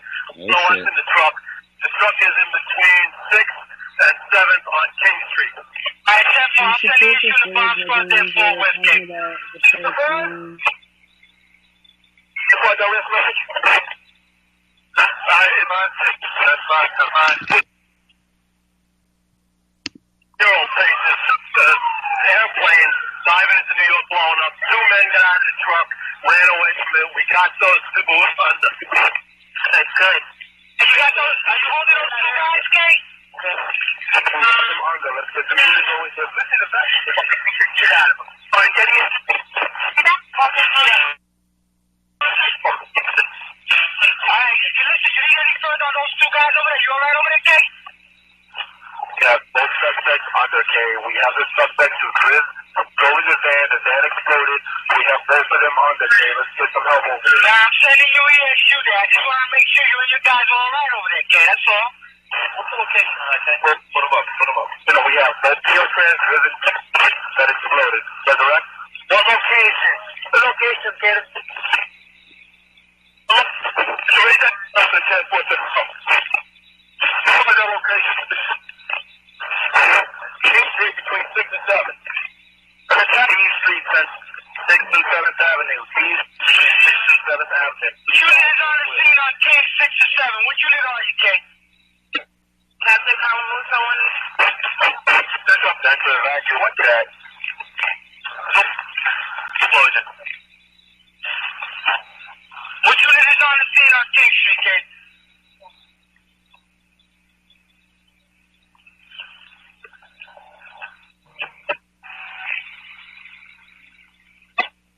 Truck to Manhattan. 10 engine and 10 truck.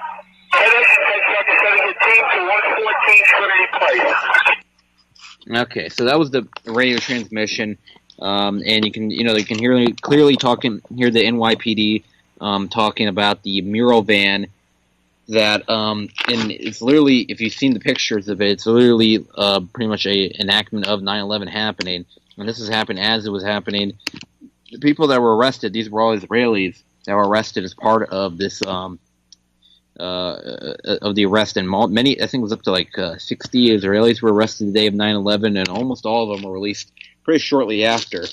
And what a great ally! I know, exactly. That would talk about, they had a major, looks like, an involvement in this as well. And I think our government ultimately knew and collaborated with them as well. Of course, it's so they could keep their corrupt power structure. Well, what 9/11 set forward was us being, living in the police state, and it was normalized. That's what I mean. It's so they could create a corrupt power structure, and that's exactly what they're doing, and it's exactly what they did do. What's another good conspiracy theory that's kind of related to this? Well, I want to keep going on about the 9/11 one, though, a little bit more. Is that also, there was the one on the George Washington Bridge, and then, Israel has a history of doing spying on Americans. There was Kelly Pollard that was arrested, very famous Israeli spy that was arrested, but very little people know about Kelly Pollard. I don't even know who that is, actually. That's for maybe a different, I could actually bring it up a little bit after, but I just want to keep, stay on the same train of thought about 9/11. And the 9/11, this is that ultimately none of these people, were tried for, being very likely connected to a terrorist event. And these New York Police Department, you can really hear that that it actually happened from their voices. This is confirmed at this point that they were involved in it, but very little people know. And Kelly Pollard, by the way, we'll pull up his little bio here. Let's see. I might have the name wrong because he's not coming up with me. I think Pollard was his last name. Or maybe I'm just not spelling it wrong. Oh, Jonathan Pollard. Why did I keep? Sorry about that. I done goofed on that. Is that? Let's see. So it says here that Jonathan Pollard is a former intelligence analyst for the United States government. In 1987, Pollard pleaded guilty to spying and provided top-secret classified information to Israel. He was sentenced to life in prison for violations of the Espionage Act. And let's see, it says here that Pollard is the only American who has received a life sentence for passing classified information to an allied U.S. in defense of his actions. Pollard declared that he committed espionage only because the American intelligence establishment collectively endangered Israel's security by withholding crucial information. Israeli officials, Israeli activist groups, and some American politicians that saw his punishment as unfair lobbied continually for a reduction or commutation of the sentence. The Israeli government acknowledged a portion of its role in Pollard's espionage in 1987 and issued a formal apology, but not admit to paying him until 1998. Over the course of his imprisonment, Israel made repeated unsuccessful attempts by both official and unofficial channels to secure his release. And it says here that pretty much that there's a lot of people that are totally against his release. He actually was released, though. He didn't serve his life sentence. He's only served a total actually of 28 years of it, which he was released in it says November 20th, 2015, in accordance to federal guidelines in place at the time of his sentence. So he's actually already out. And that sucks. Yeah, you think that, it's like they sentenced him to life. It'd been nice actually for him to, serve out the rest of his term, considering what he did, is that ultimately that he was, but, the thing is that the only thing I wonder is what he actually really did, though, that for him to get put in sentence to life for, spying for Israel, that's the only thing I question is that why, you think that he would just, I'm sure they do it all the time in America. Israel's government work hand in hand, but this case, I guess he must have crossed the line. We'll look into a little bit of the says here about the capture. As Pollard's espionage nearly came to light in 1984 when a department head noted a report on the Soviet military equipment and questioned why it was germane to the office. Pollard, whom the report was traced to, was asked about it and replied that he had been working on terrorist networks, which he was accepted as valid. In 1985, a co-worker anonymously reported Pollard's removal of classified material from the NIC. The co-worker noted that Pollard did not seem to be taking the material to any known appropriate destination, such as other intelligence agencies in the area.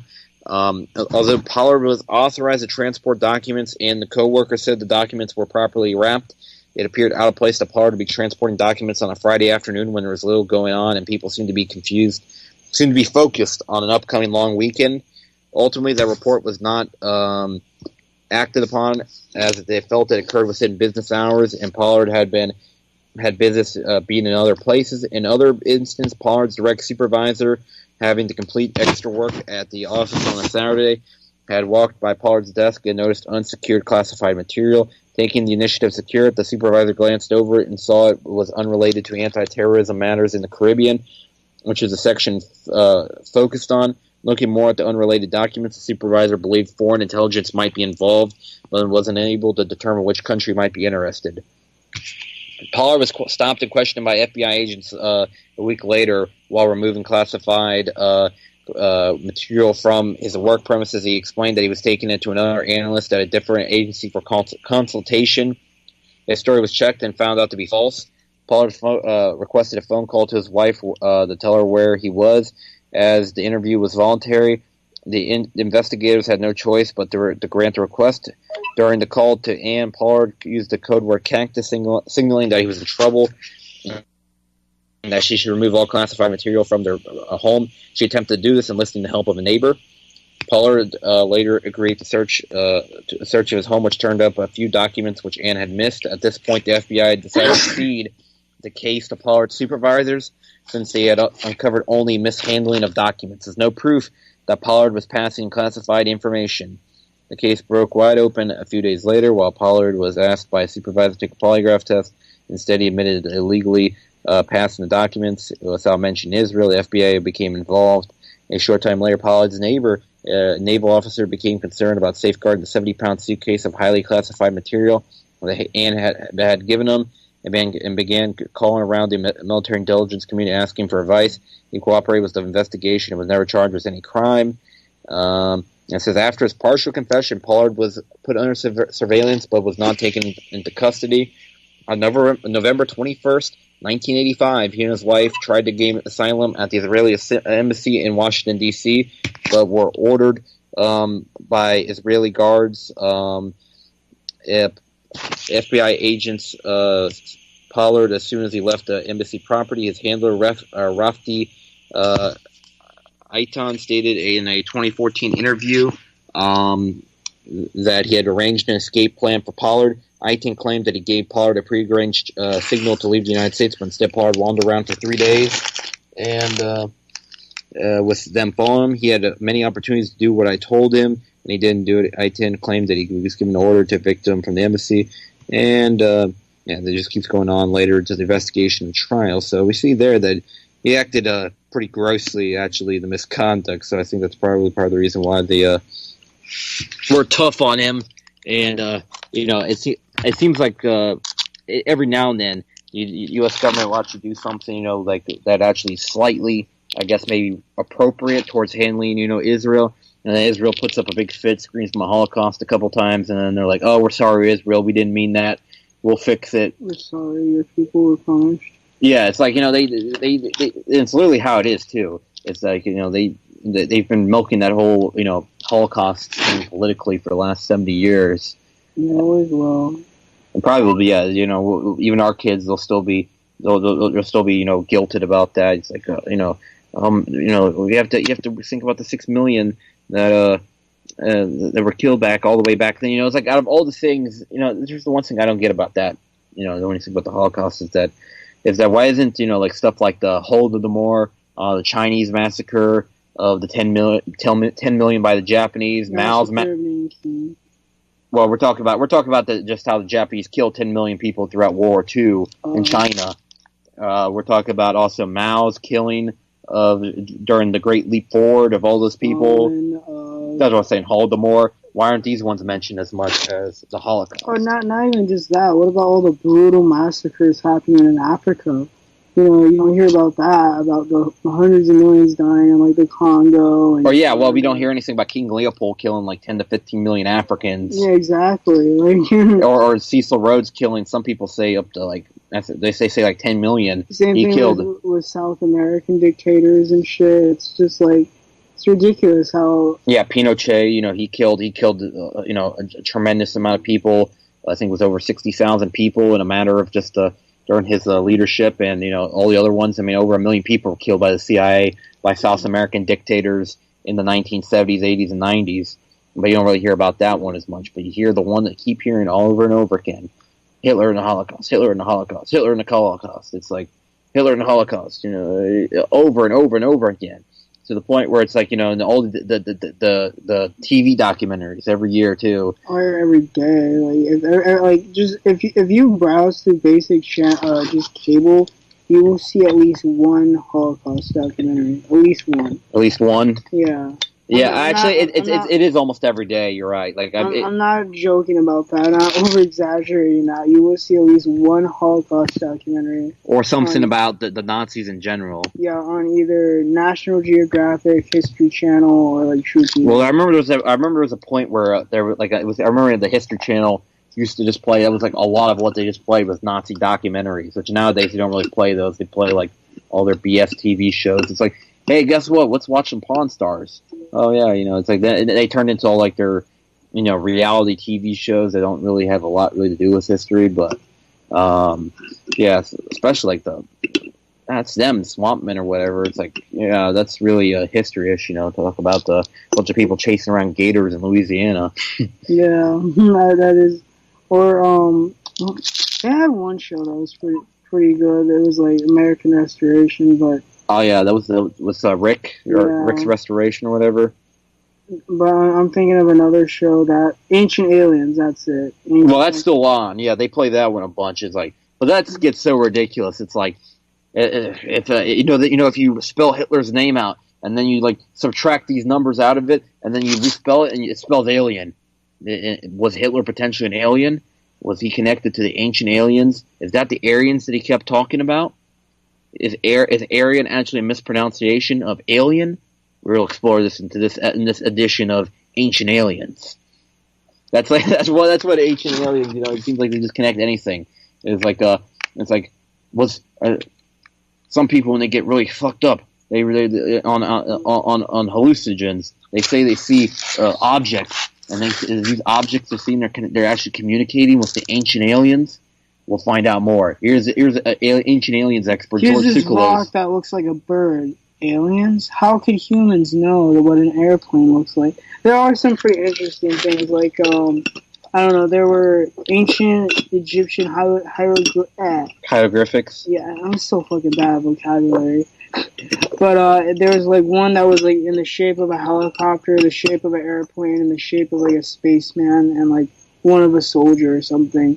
You can look it up on Google, but it's like some really interesting. Well, I mean, I know what you're talking about is that they say that there's these hieroglyphics are showing like modern technology. Yeah. But what's to say that we just didn't have modern technology back then, and then we went into the dark ages that we just lost it all for those hundreds and hundreds of years?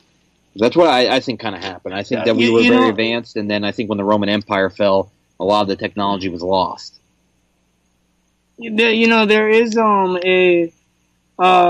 what I just heard recently. Apparently, they found this could be a good conspiracy. I guess dinosaurs and man living together. I don't know if that one's true, but apparently they found. Oh my god, one of these. Yeah, apparently they found like velociraptor bones and a saber-toothed tiger or something. It's interesting. I don't know.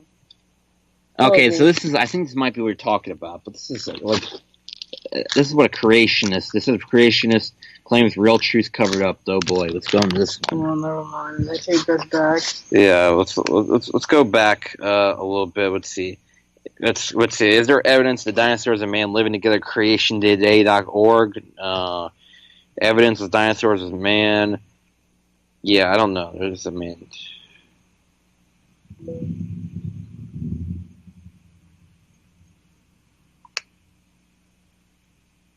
Yeah, I don't know. This stuff seems to be like the evidence that they're saying seems to be mainly from like creationist type people, which we know how good they are with their evidence. Yeah, I don't know. Is that this theory seems kind of whack. I want to go. Let's go to have you ever seen? Or actually, here's another one. Oh, what Ken Ham? Oh my God, why does it have to be? Never mind. I take back everything I just It's said. like no. But you know what? You've actually seen. You know what's actually an interesting one. Have you ever heard of the giant human skeletons? Oh, I've heard about the giant conspiracy. Oh, this one's gonna be interesting. I always like the cryptid kind of conspiracy stuff too. Well, these are very interesting because apparently there's been different ones. Like there's like these people that were like 8 feet tall, I believe 9 it. feet tall. I believe it completely. I believe there are giants. I mean, it doesn't seem too far fetched to me that there might have been some people that were 10 feet tall and stuff like that, especially way back. Was made different sprouts off on on the mammal tree or in the primate tree. How we have regular Homo sapiens, tall. and the fact that the average person's 6 foot, and there were the Neanderthals were a bit taller. Just what's to say that there wasn't some kind of a humanoid that was like 10 feet or that was like 10 feet? And it says. I mean, this is one from thestar.com. Which I believe this is talking about giant human skeleton that was found. It says a historian claims to have discovered skeletal remains of what is believed to be a larger than usual man in a cave in Pulau Upe off the coast here. Muhammad Fawad Kusari M. Said, who was appointed by the Malacca government to search for new historical sites, said he discovered some bones partially exposed above the ground. They found 2 other unusually large graves, some 1.2 kilometers outside his house, or outside the cave. The graves measured by about 5 meters by 0.5 meters, located about 15 to 20 meters away from each other, which put that into regular units, to American units. 5 meters, it's pretty big. That's they're talking about 16 feet. I have reported the findings to, actually it's like 17 feet. I have reported the findings to the authorities because we have no right to excavate the site without permission. He told Star yesterday. He said the discovery would be proof to validate claims that early settlers of Malacca, including the Malay Sultanate, were large in structure. The historian, who has 10 years experience in archaeological studies, said based on the size and lengths of the bones, the remains could measure between 3 meters, which is still giant. I mean, 3 meters is 9 feet, and 5 meters, that's like 17 feet.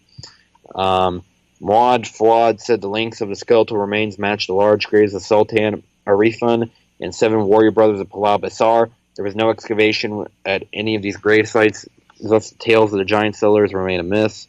And this is not the first one. He said there are historical records of sightings of giant races dating back to the Mayans. And even as recently as 1871, when a newspaper reported the finding of some 200 giant skeletons in Cayuga, Ontario, Canada.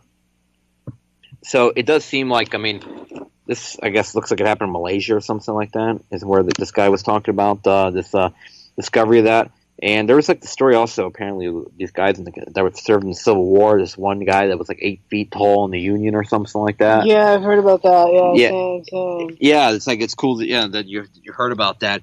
Yeah, and it's also mentioned a lot in the Bible. Apparently they're called Nephilim. Nephilim, that's what they are. Yeah, that's what it is. And they're supposed to be fallen angels or something. And well, I don't know if is it exactly the same. I think some people say that's that. Some people say it's the Nephilim. And there are the fallen angels, I think, is what they mention. And and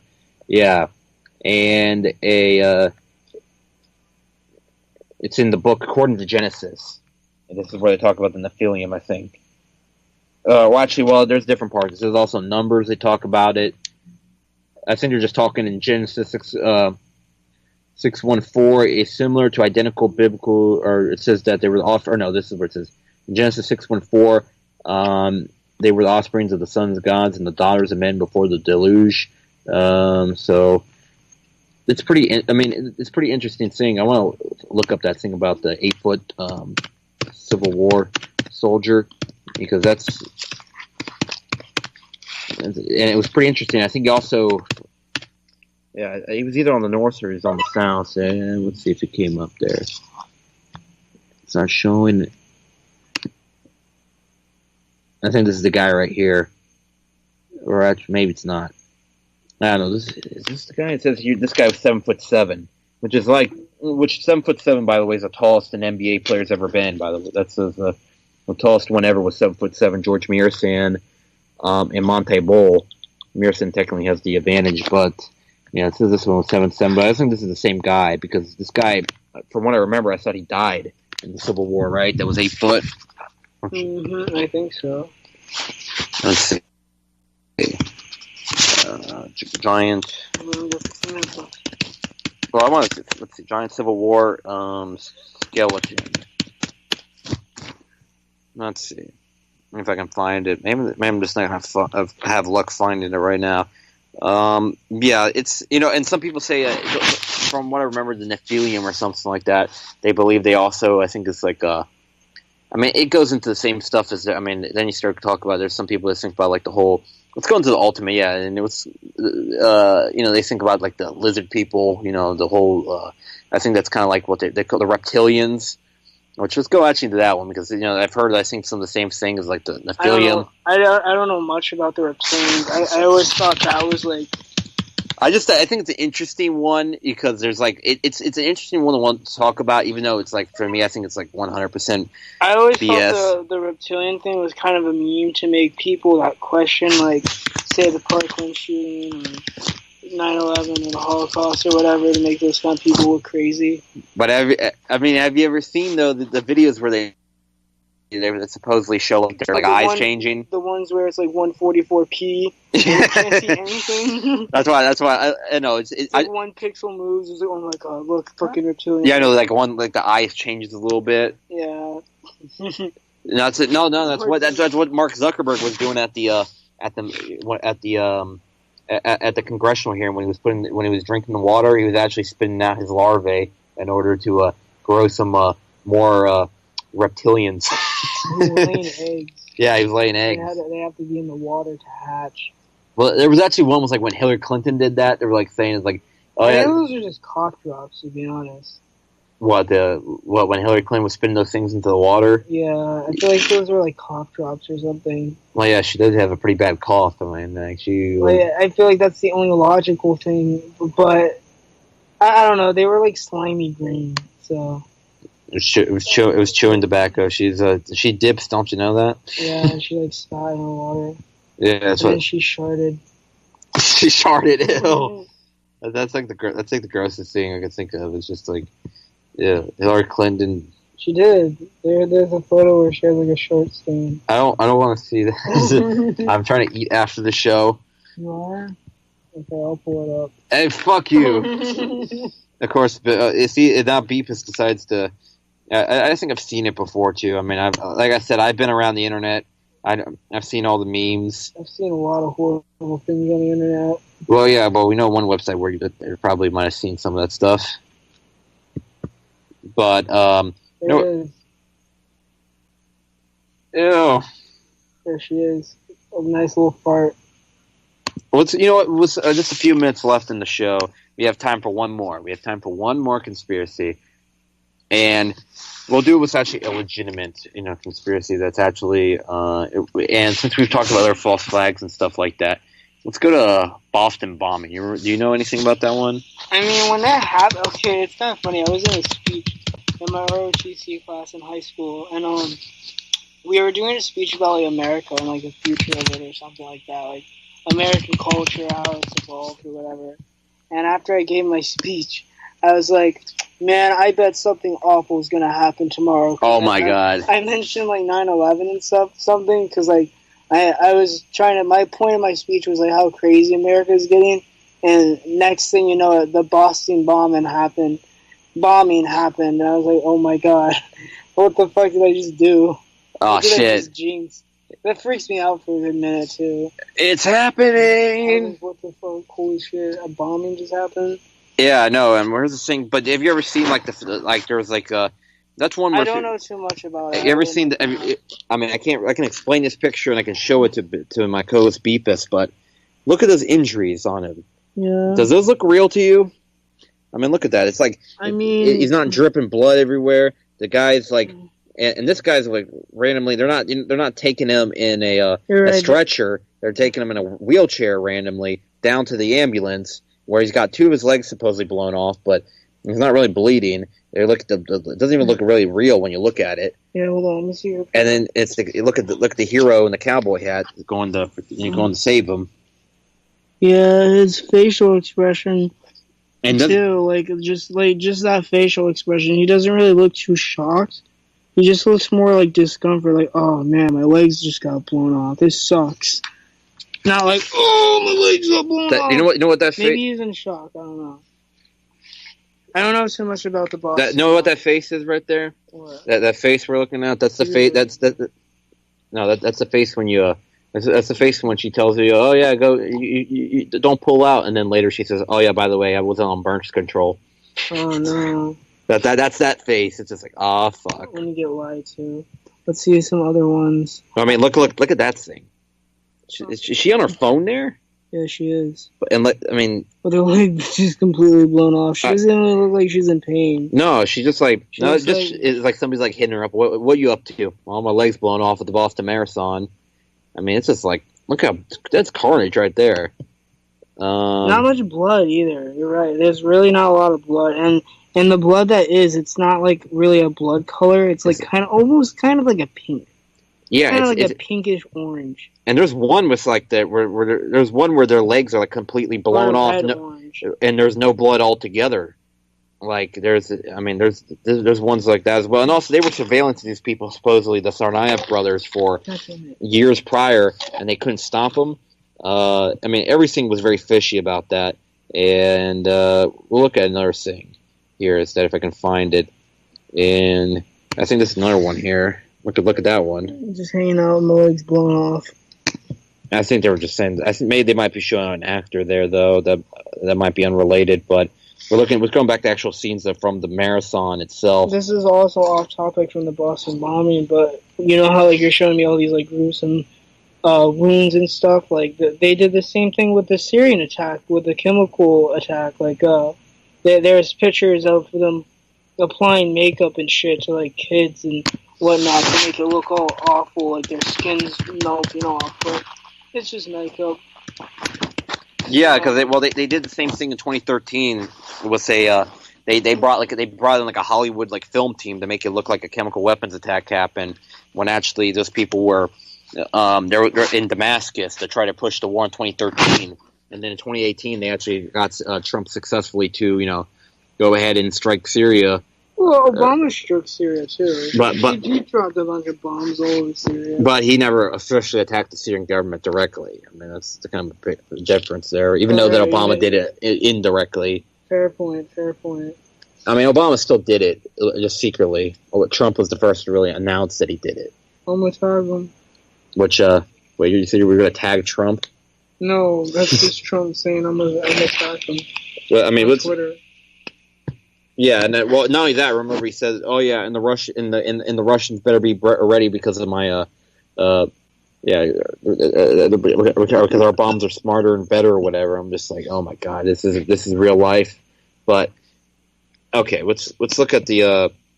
I'll show you one more picture from the Boston bombing. Rebel. They apparently had if you ever looked at how the bombing actually happened, I know this is 5 years ago, and it's not too much relevant anymore, but it was plastered all over them. Remember how much it was on the news when it actually happened back in 2013? It was they almost 9/11 all over again, almost, And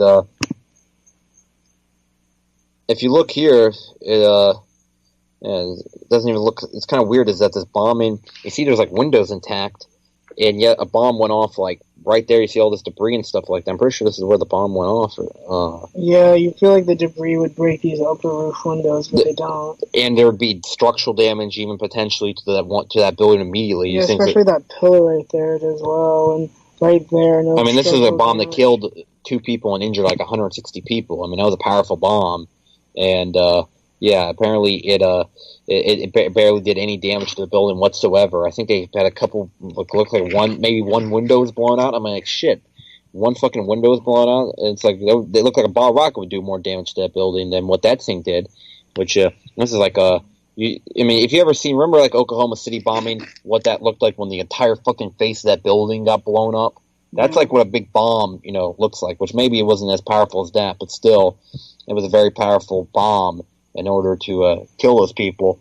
And, this is, it's pretty crazy, that the, how fake some of the stuff looks. I think that, also, I think there's a potential, in my opinion, that might have been 100% staged, and if it wasn't staged, there was people that it might have happened. There was legitimate people people that were illegitimately there, just to create more media sensationalism, with showing these pictures, was to make more carnage and stuff like that. But yeah, if you've ever seen like a Hollywood makeup team or a Hollywood special effects team, do their thing, is that they can make very realistic looking carnage. It's not something that's very hard for them to do. But there's here they have like these like very like glaring inconsistencies, and it seems like when you get on the radio show, just words get way harder to pronounce. I know, right? Especially when you gotta read something and you're like, oh my god, a lot of people are listening. I know. That's why I suck at reading. But that's why I hate doing this on live. But the inconsistencies. Let's look at the main one. Is that literally the stuff? Limbs without blood. Limbs blown off and barely any blood. Yeah, that's like the biggest something's wrong here. And then here's another picture, the same one, cowboy hat guy. And remember, this guy was kind of like plastered on the news like a hero for like helping this guy. And this guy, he has a little bit more troubled face on, but it's more. It doesn't look convincing. He just looks more like, man, this sucks, instead of like. It's it looks like he could have been like there could be a lot of things where you could have had that face on. He's got literally like his look at how his legs are fucked up though, and he's barely it just seems and it's kind of weird is that look at is there any blood on the ground? There's nothing. There's no blood on the ground. Is there anything even on the wheelchair? You think it'd be all over the wheelchair? He's got a little bit. The cowboy guy's got a little bit on his hands, but it's like just enough for like, which I think of all places there would be on the seat, there'd be everywhere. It'd be coming down the street, and also if you noticed that at the Boston bombing, everyone had like brand new like jackets on and everything. Like all the police had brand new stuff. Everything. You think that somebody would have something that looks a little bit not so fresh. It really looks staged, like it was on a movie set. I think it is. I'm pretty sure it is. It's just to increase maybe I sound like a conspiracy theorist now, but it's just to increase the police state mentality. Why we need it? Oh yeah, because that's exactly how police state works. Is that they it's like, oh yeah, you need to obey us, or we're gonna get started, or you're gonna get terrorized by somebody. It's really fucked up how they keep us in a constant state of fear, and it's even talked about. It's been talked about. It was talked about by Aldous Huxley, authors from way back that they predicted this. Have you ever read? I actually haven't read the whole thing. I think I've read just little pieces here and there. Brave New World. I think they talk about this. Brave New World. That's like I kind of know what that's about. It's pretty much just. It's in the future. It's kind of like a mix of 1984, but instead of like terrorizing the public, they dumb them down by constantly making them drugs-filled. And there was another one I was thinking of. I think it was Behold a Pale Horse was the other one I was thinking of. That talked about the terror events and stuff like that. Well, yeah, I know in Brave New World they talk about like importing drugs to like keep everybody dumb. Anyways, everybody, this is going to be the end of the show. We are at 10:58, and we're about to hit the bumper. So, to everyone that listens, thank you very much. This has been a great show with y'all. We'll be back next week, and just keep a lookout for some new content.